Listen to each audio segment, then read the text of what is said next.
Bismillah.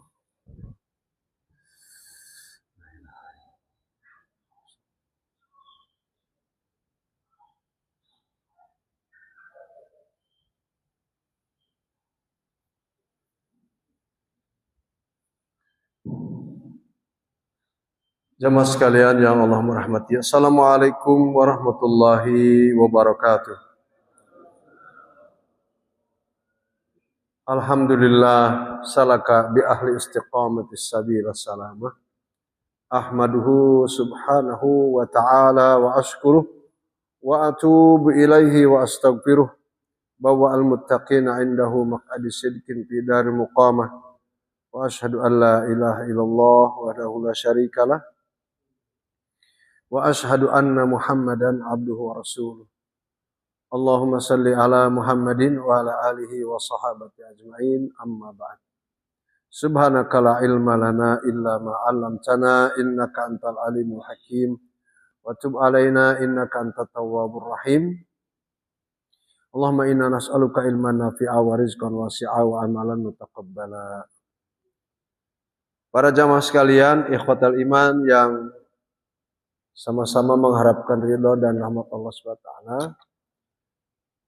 Di sore hari ini alhamdulillah kita diberikan kesempatan kembali untuk melanjutkan kajian kita.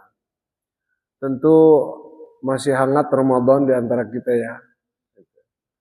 Sebagian ikhwan sudah ada yang mengirimkan WA, gambar ketupat, ada gambar masjid, gambar macam-macam atribut Ramadan lah. Isinya itu ya nggak aneh ya. Taqabbalallah minna wa minkum. Ada yang juga menambahkan minal aidin wal faizin.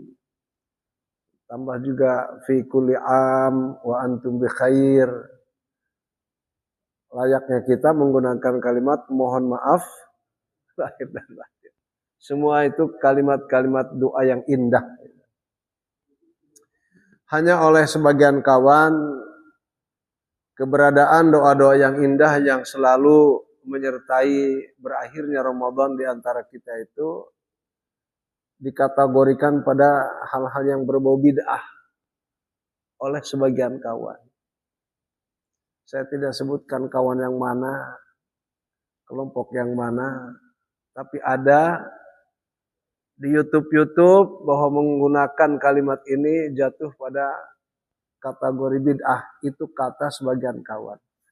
Saya pribadi melihatnya pada kebijakan fikih. Apakah ada di dalam buku fikih kita yang mengulas masalah kalimat-kalimat doa yang sangat indah di akhir Ramadan itu? Dulu rasa-rasanya sudah saya sampaikan secara singkat. Yang sekarang saya akan tekankan kembali bahwa memang pada zaman Rasulullah SAW tidak ada kalimat itu diucapkan. Kita pun mengakuinya. Tapi masalah doa, umumnya Rasulullah SAW selalu mendoakan umatnya. Kan? Oleh karenanya kita lihat dalam tatanan fikih kita, satu di antaranya yang saya baca secara mendalam itu, fikih Imam Ahmad ibn Hanbal. Fikih yang digunakan menjadi referensi penting di negara Saudi Arabia. Tetapi justru yang mengatakan itu bid'ah pun orang-orang yang kolerasinya ke Saudi Arabia. Muncul pertanyaan, apakah mereka-mereka yang mengatakan itu bid'ah tidak pernah membaca? Itu bukan makalah, itu kitab. Bedakan makalah dengan kitab. Kalau makalah itu paling beberapa lembar. Tapi kitab itu berjilid-jilid. Apakah tidak ada bacaan mereka ke arah ingin menambah informasi di sekitar kalimat-kalimat doa yang indah itu dari ulama yang menjadi panutannya? Terus terang Pak, mereka panutannya itu ya Ahmad bin Hanbal rahimahullah ta'ala. Di dalam kitab Imam Ahmad ibn Hanbal rahimahullah ta'ala mengatakan, saya jika di akhir bulan suci Ramadan masuk pada wilayah Id al-Fitri atau mungkin Id al-Adha, gitu kan. Itu saya tidak pernah memulai dengan kalimat itu. Kata siapa tadi? Imam Ahmad ibn Hanbal. Saya tidak pernah memulai dengan kata-kata taqabbalallahu minna minkum atau minal aidin wal faizin fi kulli amin wa antum bi khair. Apalagi dengan bahasa kita nggak mungkin ya. Mohon maaf lahir batin. Saya tidak memulainya karena paham Rasul tidak mengajarkan. Tapi, ini ada tapinya. Itu kata Imam Ahmad bin Hanbal. Jika ada seseorang umat Muhammad di masaku hidup itu mengucapkan kalimat itu untuk aku, wahai Imam, taqabbalallahu minna minkum minal aidin wal faizin, atau kalimat yang serupa dengan ini, sudah barang tentu saya menjawabnya. Coba. Bijaksana nggak nih Imam? Bijaksana. Sudah tentu saya menjawabnya. Dengan apa jawabannya? Ya dengan kalimat yang sama. Taqabbalallahu minna wa minkum. Atau setidaknya dengan yang paling ringkas. Karena itu doa, maka diaminkan. Amin. Wa mislu walaka mislu dzalik. Amin, dan bagimu seperti yang engkau doakan. Nah, ini kalimat terdapat pada kitab Imam Ahmad ibn Hanbal rahimahullah ta'ala.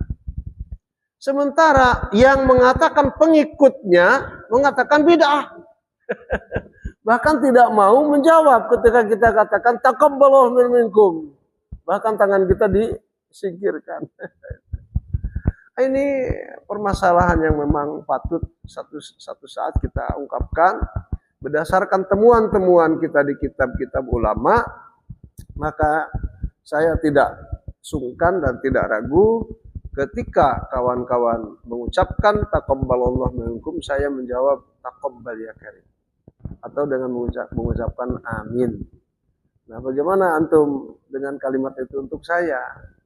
Katakan saya Ahmad bin Hanbal rahimahullah ta'ala. Katakan meskipun ilmunya sebesar atom di sisi beliau rahimahullah ta'ala. Katakanlah seperti itu. Antum jamaah yang hidup dengan Imam Ahmad bin Hanbal. Lalu mengucapkan itu kepada saya. Tadi pernyataan Ahmad bin Hanbal menjawab atau tidak? Menjawab.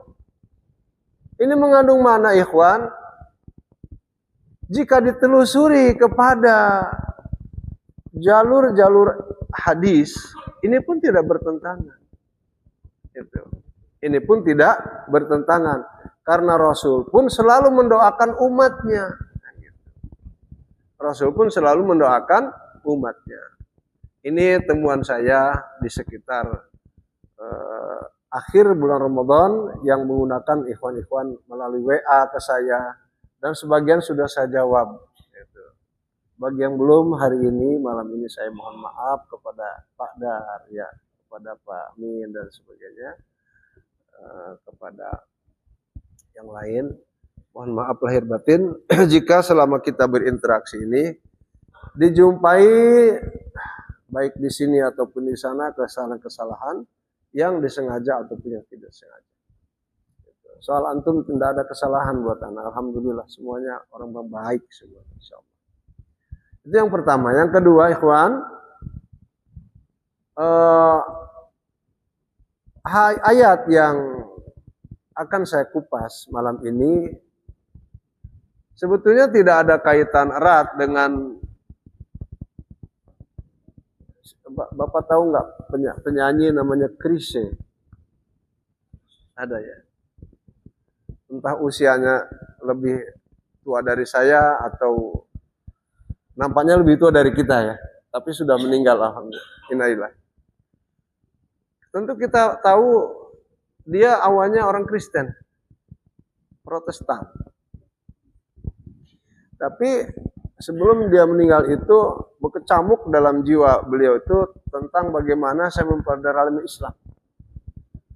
Maka tanpa sepengetahuan keluarganya dia perdalam Islam. Sampai singkat cerita beliau itu menjadi mu'allaf. Menjadi mu'allaf. Kalau sudah mu'allaf, ya mukallaf. Kalau sudah mu'allaf, masuk Islam, ya mukallaf, diberi beban untuk melaksanakan kewajiban. Nah, diantaranya ketika beliau sudah jadi mu'allaf itu, dia kan aktif menciptakan lagu, lirik-lirik yang dulu seperti itu. Ketika dia masuk Islam, dia ingin memiliki lirik lagu yang bernafaskan agama. Maka untuk menciptakan lirik lagu itu, dikontaklah karena dia tahu, dikontaklah seorang sastrawan yang bernama Bapak Taufik Ismail. Taufik Ismail. Dihubungi. Pak, bagaimana pendapat Bapak? Saya sudah masuk Islam nih. Saya rasanya ingin menyumbangkan pada Islam ini, ya sumbangsi saya apalah. Orang mu'alaf seperti saya. Tapi karena saya orang yang suka menciptakan lagu, saya ingin punya lirik lagu yang nuansanya agamis. Tolong bikinkan, Pak. Saya kasih waktu 1 pekan. Ya, Pak Taufik Ismail juga mengiyakan karena memang permintaan mu'alaf itu kan kita harus menghormatinya. Jangankan masalah lirik lagu, dalam masalah warisan saja Pak Amin kita harus menghormatinya. Gitu. Baik, kata Pak Taufik, saya akan coba membuat lirik lagu untuk kamu yang nafasnya agamis. Berpisah. 1 hari, 1 malam belum ada inisiatif Pak Ismail, Pak Taufik itu. Malam kedua pun sama, ini mau nulis apa? Malam ketiga pun berlalu tanpa ada ilham. Keempat, kelima, keenam. Di hari pada pekan terakhir itu, dia tiba-tiba membaca Quran. Quran yang dibacanya itu surat Yasin, ayatnya itu ayat 65. Dan kalau bapak-bapak kembali ke rumah, merinding kita. Merinding, dibuatnya itu kita lemes dengan ayat ini. Tapi lemes buat kita insya Allah semangat gitu. Lemes sesaat mendengarkan karena ngeri, lalu semangat untuk subhanallah menebus segala perbuatan buruk dengan perbuatan baik. Baru saat itu Taufik Ismail, setelah dia masuk hari ke-7, dia menulis tuh lirik lagunya itu. Maka judulnya itu, lirik lagunya itu, kalau tidak salah, sangat saat tangan kaki berbicara atau apa.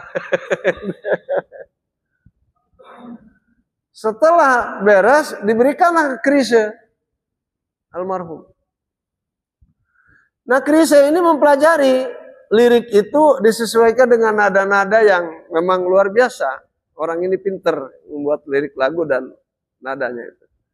Setiap bait yang diucapkan dalam nada-nada itu, dia menangis. Bukan hanya menangis netes air mata biasa. Sampai istri itu bingung. Nangisnya itu sesenggukan gitu. Dan lama nangisnya itu, durasinya lama. Nah besoknya lagi dibaca lagi bait yang lain. Menangis lagi. Sampai akhir bait itu dia menangis terus. Itu Krisye. Tiba saatnya untuk rekaman. Masuk ruangan rekaman, lagu itu diperjuangkan oleh seorang Krisye dari bait pertama sampai bait terakhir melalui tangisan beliau. Semoga beliau dapat rahmat Allah Pak ya. Dan kita moga-moga mendapatkan rahmat Allah yang sama. Amin ya rabbal alamin. Saat dia masuk ruangan rekaman itu, dia hanya mampu melakukan liriknya itu hanya 1 kali. sampai dia meninggal dunia. Apa isi ayatnya itu? Ngeri Pak Min ya.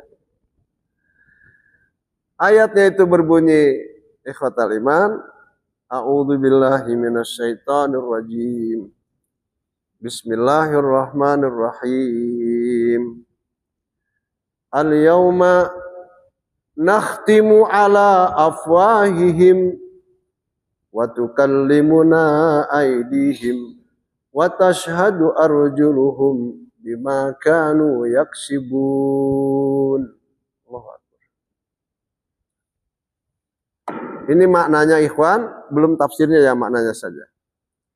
Maknanya adalah al-yauma, hari ini. Kapan hari ini yang dimaksud? Kelak hari kiamat.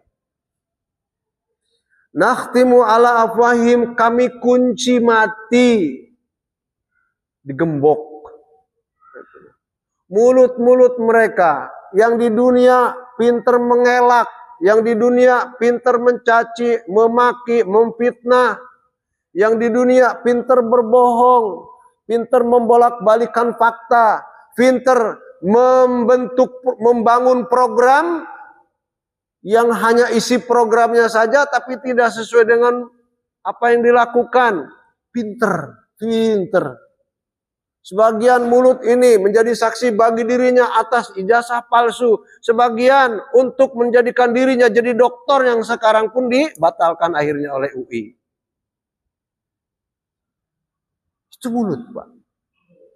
Kelak di akhirat nanti, wa nakhtimu, kami kunci mulut-mulut mereka itu.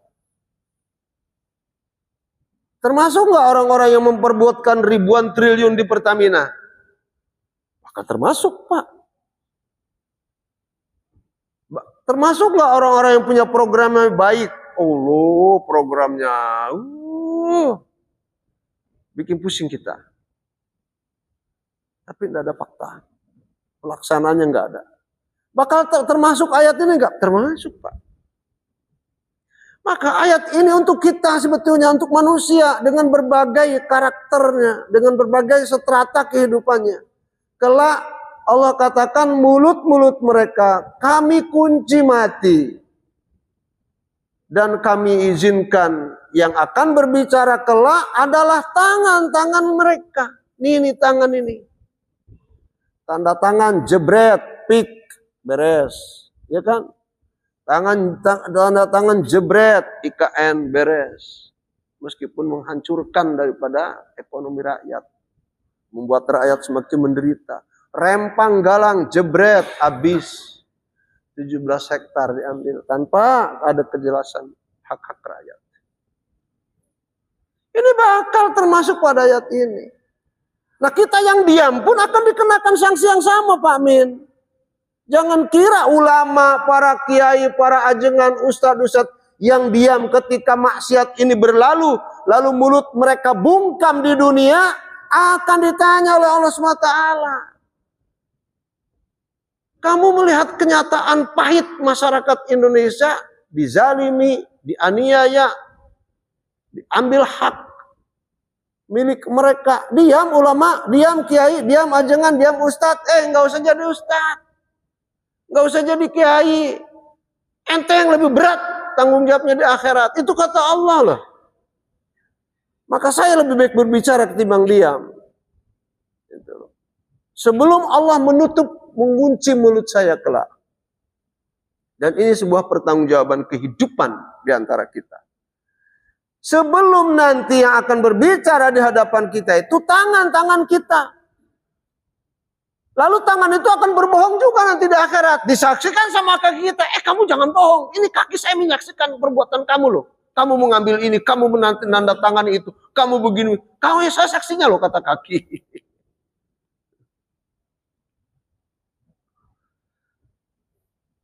Bima kanu yaksibun. Atas perbuatan yang mereka lakukan. Allahu Akbar. Ibnu Katsir memaparkan tafsirnya dengan begini gamblang. Coba lihat tafsirnya. Kata Ibnu Katsir, hadza halul kuffar wal munafiqina yaumal qiyamati. Ini adalah gambaran kondisi orang-orang kafir dan orang-orang munafik kelak di akhirat nanti hari kiamat.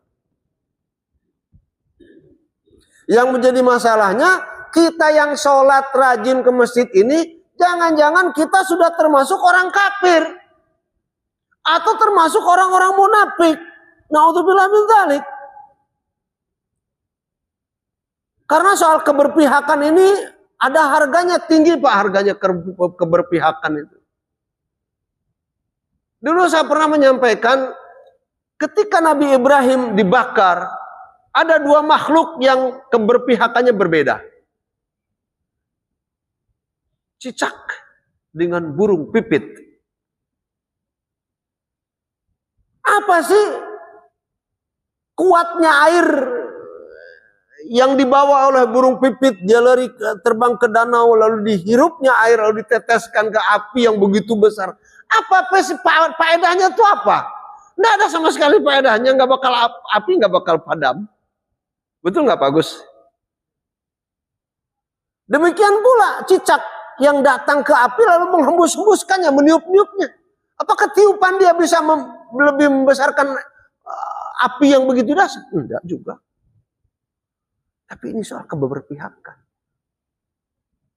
Jadi saat kita berpihak pada orang kafir, kita akan mengalami kekafiran yang sama. Na'udzubillah.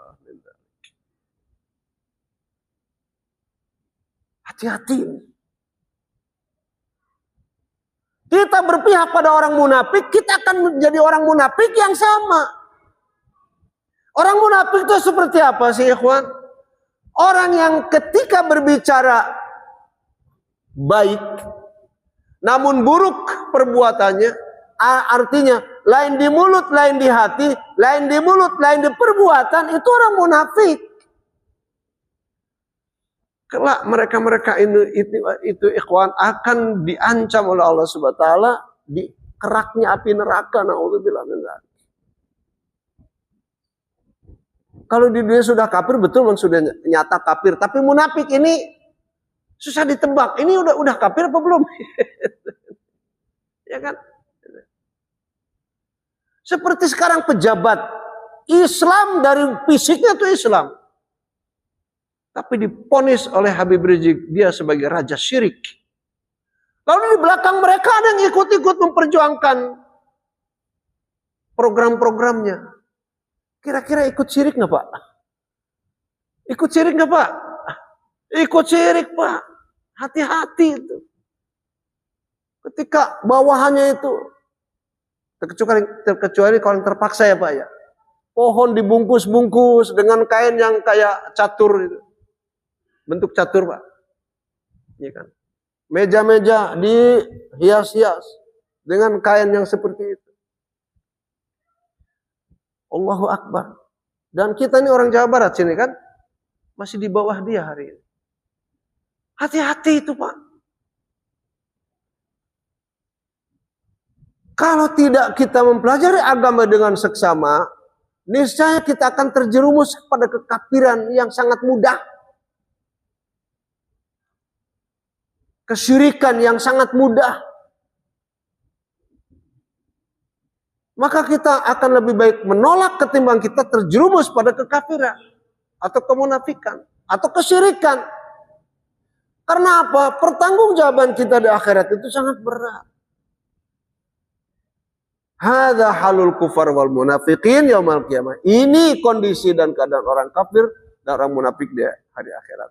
Hina, ketika mereka yungkiruna majtaramuhu fid dunya. Ketika Allah bertanya sama mereka, orang kafir, orang munafik, di akhirat nih gambarannya. Kamu melakukan ini apa enggak? Enggak, ya Allah. Kamu melakukan itu apa enggak? Tidak, ya Allah. Saya orang baik, ya Allah. Dasar. Saya orang baik kok. Programnya saya bagus. Meskipun kemarin mengorbankan orang-orang Sukabumi. Setelah makan jadi keracunan. Ada enggak? Ada kemarinnya. Bukan kemarin keracunan itu. Kamu melakukan itu apa enggak? Kamu mengambil ini enggak? Enggak ya Allah, enggak. Saya tidak pernah melakukan itu. Wa yahlifuna ma fa'alu mengingkari, menolak semua yang dia perbuat di dunia. Saat itulah Allah mengatakan dalam Ibnu Katsir tafsirnya, fayahtimullahu ala afwahihim. Saat itulah Allah kunci mulut mereka. Wa yastantiku jawarihihim bima amilat. Dan Allah Subhanahu wa taala mengizinkan, yastantik itu dari kata-kata natoko, istantoko yastantiku. Istantoko yastantik itu mengucapkan, dipinta untuk berbicara. Siapa yang dipinta untuk berbicara oleh Allah saat itu? Jawarihuhum, anggota badan semuanya.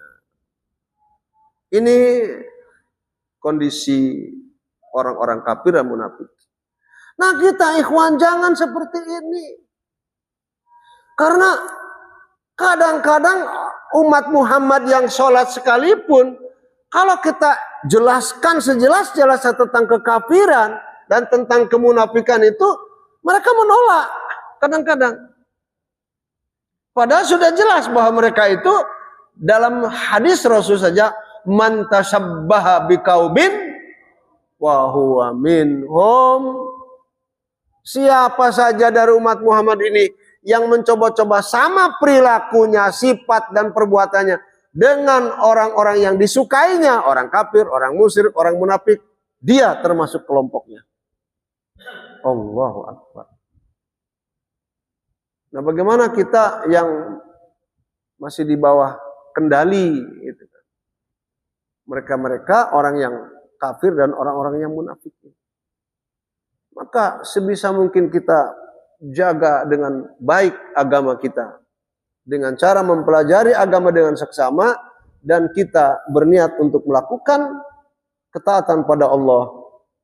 Betapapun ada pemaksaan. Kalau ada dipaksaan sebisa perkantoran macam-macam itu, illa man ukriha wa qalbuhu mutmainnun bil iman. Kalau pihak-pihak yang terpaksa melakukannya, namun hati mereka tetap iman pada Allah, itu yang tidak kena hukum kafir atau hukum munafik. Dan ayat ini turun pada saat Ammar bin Yasir ketika sudah tidak tahan mendapatkan azab dari pemuka-pemuka Quraisy, Abu Sufyan dan lainnya itu menyiksa habis. Sudah tidak kuat lagi Ammar. Lalu ketika sudah selesai diazab, dia mengadu pada Rasulullah, "Ya Rasulullah, saya saat disiksa dan sudah tidak kuat, pemuka Quraisy itu mengatakan, wahai Ammar, kalau kamu mau selamat, kembali kamu kepada ilah yang kami sembah. Selamat."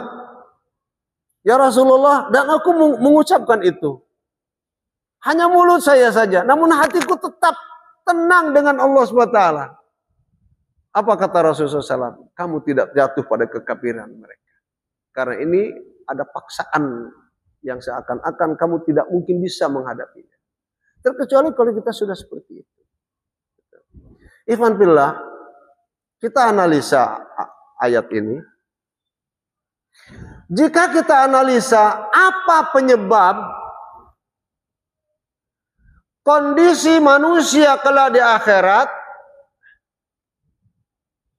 yang saat Allah itu menanyakan pada semua perbuatan, lalu mereka menjawab dengan jawaban yang tidak pernah tepat dengan apa yang Allah pertanyakan, apa penyebabnya?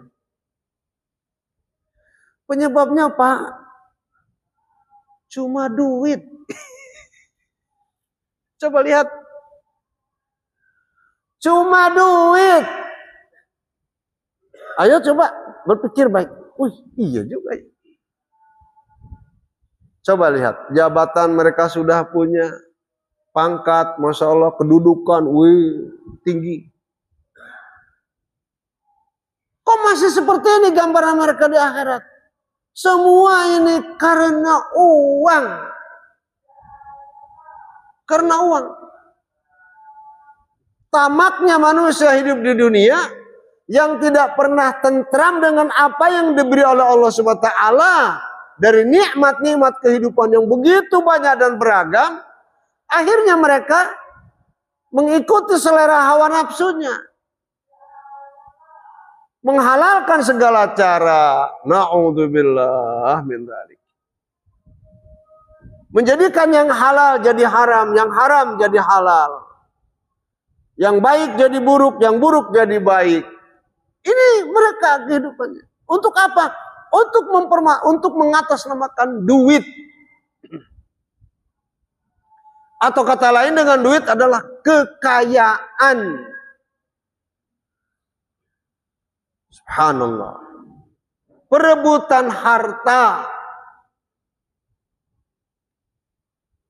Padahal jika mereka tahu terhadap harta-harta yang mereka susah payah sampai mengorbankan keimanan dengan kekafiran, mengorbankan keislaman dengan kemunafikan, terkumpul begitu banyak menggunung hartanya di mana-mana. Menjadi kebanggaan. Soal luas tanah perumahannya luar biasa. Hari ini manusia seperti itu.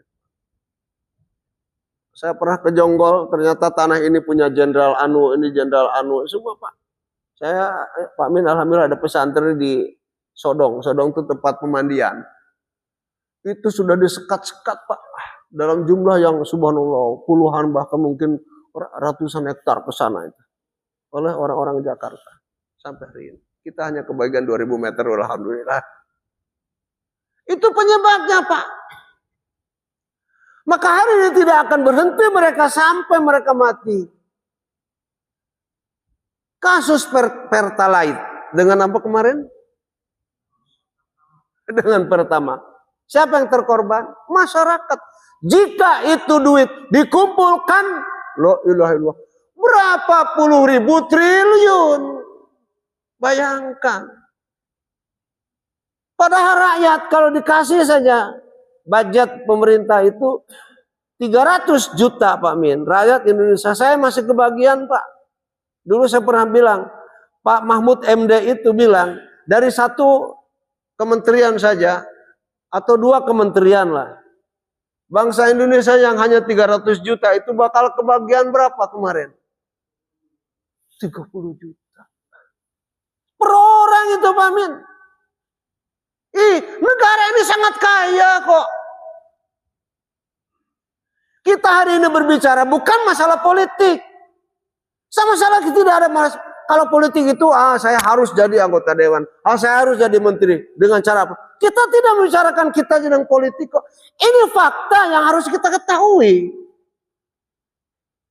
Karena jika kita ketahui bersama tentang fakta ini, maka umat Islam diberi kewajiban oleh Allah untuk melakukan amar ma'ruf dan nahi anil munkar. Betapapun penuh resikonya. Itu Pak. Sekarang luar biasa Pak.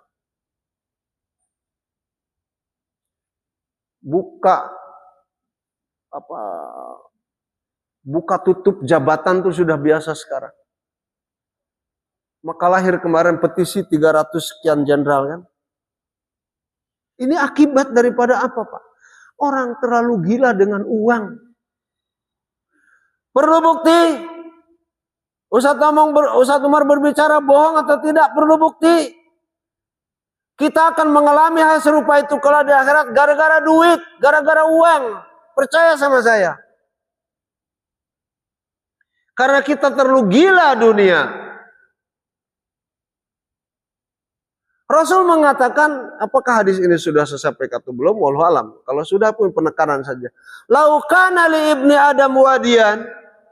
Jika anak Adam itu ya saya, ya Pak Min, ya Pak Dar, ya Pak Agus, ya Pak Zakaria. Jika anak Adam ini oleh Allah SWT diberi 2 wadi, apa wadi itu? Kolam yang besar Pak. Dalamnya cukup entah berapa meter ke bawah. Luasnya pun sulit untuk mengukur. Saya sendiri pernah mengelola wadi Setu Tunggilis. Dari Cilengsi ke arah Jonggol, di tengahnya itu ada Setu Tunggilis namanya. Dalamnya 9 meter, luasnya 35 hektar Pak Min. Di dalamnya, di tengah-tengahnya ada 2 hektar tanah saya tanami dengan pohon-pohonan yang kuat. seperti Jati, Mahoni, sudah saya lakukan itu. 6 tahun saya mengurus sana Pak. Atas perintah dari anggota MPR, resmi. Jika anak Adam dikasih 2 wadi, satu Tunggilis, satu Depok, di Bandung satu Ciburui, ya kan? Di mana-mana 2 wadi yang isinya, Allahu Akbar, intan emas permata. Coba lihat. Labtagosa lisa. Maka manusia itu akan mencari wadi yang ketiga. Mungkin di Cikarang, di Maikarta. Ya, betul? Mungkin di Pik. Allahu Akbar. Mungkin di mana-mana. Pasti akan mencari wadi yang ketiga. Yang isinya sama. Intan emas permata. Bahkan wafi riwayatin akhar, di dalam riwayat yang lain, pasti akan mencari wadi yang keempat. Kalau dapat lagi, yang kelima, yang kelima, seterusnya sampai tidak akan puas hatinya itu. Ya Allah. Padahal manusia itu dari perhelatan sejarah hidupnya, ujung-ujungnya apa Pak? Makan tanah. Makan tanah. Wala yamla'u jaufa ibna Adam illa turab. Padahal akhir dari perhelatan sejarah hidup mereka itu ujung-ujungnya memakan tanah. Apa perlu saya sampaikan lagi bahwa Ustadz Umar punya jemaah kaya raya, pemilik pabrik daripada tepung terigu segitiga biru. Orang terkaya Aceh. Gak usah sebutkan namanya Pak. Rumahnya dia entah berapa unit dia punya di Pondok Indah. Yang satu unitnya itu hampir 1,7 triliun. Dihiasi rumahnya dengan, ya Allah, mobil Rolls Royce dengan berbagai jenisnya. Hammer. Kalau Alphard udah, apalagi lah baby Alphard kayak Grand Max. Grand Max itu baby Alphard Pak. Enggak ada apa-apanya. Dihiasi itu Pak. Di pojok sini mobil mewah, di pojok sini depan rumahnya Mercedes. Ya Allah, ujung-ujungnya Pak, ketika beliau, alhamdulillah beliau orang soleh, meninggal dunia, kita orang juga yang ditelepon sama keluarganya. Ustadz Umar, tolong Ustadz, kenapa ayahanda meninggal dunia? Allah. Segera Ustadz ke Pondok Indah. Tolong bantu kami memandikan ayah, mengkapani, mensolatkan, lalu segera kuburkan ayah kami. Kita menguburkannya Pak Min di pekuburan termahal mungkin di dunia termahal ini, Santiago Hill di Kerawang. Di Santiago Hill di Kerawang. Kita ikut larut memandikan, mengkapani, menyolatkan, dan akhirnya dibawa kemana? Ke Santiago Hill. Saya sendiri yang menjadi saksinya. Jasad yang sudah membujur kaku itu diturunkan ke liang lahat, ditutup oleh tanah. Wala yamla'u jawfa ibna Adam illa turab. Akhirnya ikhwatal iman, manusia yang serakah. Saya tidak mengatakan beliau serakah, saya bilang mengatakan beliau orang soleh. Tapi pihak-pihak yang sebelum saya ceritakan beliau tadi, yang serakah hidupnya, yang tidak pernah puas hatinya mencari dunia, walaupun halal, walaupun haram, walaupun dengan perbuatan buruk. Allahu Akbar. Lihat ujung-ujungnya. Jangan jauh, sejarah Fir'aun sama Haman, sama Korun akan menjadi terus pembicaraan yang menarik jika orang membicarakan itu. Story of legacy itu. Sejarah daripada warisan peninggalan Fir'aun, Haman, dan Korun. Yang sampai hari ini mereka banyak menyelam ke kedalaman Laut Merah itu mencari apa? Mencari harta karun. Di Mesir sampai sekarang juga digali. Mencarinya apa? Harta karun. Karena informasi pada zaman dulu dari sejarah kita itu korun luar biasa kekayaannya. Apakah zaman kita sekarang harus seperti itu manusia? Kita hendaknya ikhwan melihat bait daripada akhir hadis ini, wa yatubullahu ala man tab. Namun Allah menunggu ikhwatal iman, siapa dari hamba-hambanya ini yang sadar diri, mengakui kesalahan dan dosanya, lalu istighfar dan memohon ampun pada Allah. Ketika itu dilakukan, Allah menerima taubat kita. Dan Allah tidak akan melihat soal dosa, Pak Gus. Dosa besar kalau istighfar nggak ada habis. Dosa kecil kalau ditumpuk tanpa istighfar menjadi menggunung. Inilah rahmat Allah pada kita. Maka melalui penyampaian kisah Krise yang ada kaitannya dengan Bapak Taufik Ismail. Lalu Pak Taufik Ismail mencoba mencari ilham melalui bacaan Al-Qur'annya, jatuh pilihan ayat pada surat Yasin ayat 65 yang tadi sudah saya bacakan ayatnya. Dan kalau kita renungkan ini ayat pada diri kita, Allahu Akbar, barangkali kita ini orang yang paling menderita. Namun kita pun akan menjadi orang yang paling bahagia manakala kita tidak seperti apa yang ada di dalam ayat ini. Semoga kiranya ikhwan fillah Allah mengokohkan dan menguatkan iman dan Islam kita. Mengakhiri kehidupan kita dengan apa yang kita doakan, husnul khotimah. Siapapun kita, semoga kita menjadi hamba-hamba Allah yang mengakhiri hidupnya dengan kebaikan, husnul khotimah. Dan semoga apa yang kita lakukan dari rangkaian ibadah-ibadah dari semenjak kita baligh sampai hari ini, umur 60 tahun, 63 tahun, bahkan lebih atau kurangnya. Semoga Allah menerima rangkaian ibadah itu. Dan semoga di tahun ke depan kita masih diperjumpakan dengan Ramadan yang akan datang. Nah, sebelum kita tutup, udah azan belum ini? Nah, sebelum azan, Ustaz akan bertanya, Pak Min, tahun ini Ramadannya Pak Min mengalahkan Ramadan, apa Ramadan yang masih mengalahkan Pak Min? Doanya semoga ketemu lagi, meskipun selalu kalah. Pak Agus, yakin nggak bahwa Pak Agus telah bisa mengalahkan Ramadan tahun ini?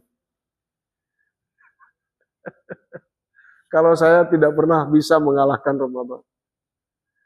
Betapapun sekarang aja nih, Zulqa'dah, saya sudah memprogramkan kalau saya ketemu Ramadan yang akan datang, saya akan begini, saya akan begitu, saya akan program ini, saya akan program itu. Betul enggak? Tapi program-program itu terlaksana apa tidak? Kayaknya tidak semua terlaksana. Itu maknanya bahwa kita tidak akan mungkin bisa mengalahkan Ramadan. Namun pun demikian, di dalam Ramadan ada rahmat Allah SWT. Ada kasih sayang Allah SWT. Ada ridha Allah SWT bagi orang-orang yang menginginkannya. Terutama sekali dengan satu malam yang kalau kita bidik menjadi keindahan hidup kita dari Lailatul Qadar. Setidaknya kita kalau ketemu tahun depan, jangan malas mengintai malam Lailatul Qadar. Syukur-syukur kalau di masjid ini selalu ada ibadah 10 hari terakhir. Kalau Ustaz kemarin itu ada kadang-kadang di masjid Al-Ittihad di kota legenda, ada sebagian di Mabes Auri itu sana, Masjid As-Siddiq yang putih besar itu karena ada jamaah Palestina di sana yang membutuhkan Ustaz. Nah, seperti itulah ikhwan. Kita tidak pernah bisa mengalahkan Ramadan, seperti kita tidak pernah bisa mengalahkan Al-Quran. Oleh karenanya kita berniat baik, semoga tahun depan kita masih bertemu dengan Ramadan, dan semoga Ramadan kita perlakukan dengan sebaik mungkin. Amin ya rabbal alamin. Karena sudah azan ikhwatal iman, Ustaz mohon maaf sekali lagi atas segala kesalahan, baik yang disengaja yang tidak sengaja. Keluarga Ustaz juga mohon seperti itu, dan antum sudah Ustaz maafkan. Wabillahi taufiq wal hidayah. Assalamualaikum warahmatullahi wabarakatuh. Subhanakallahumma bihamdika asyhadu an la ilaha illa anta astaghfiruka wa atubu ilaik.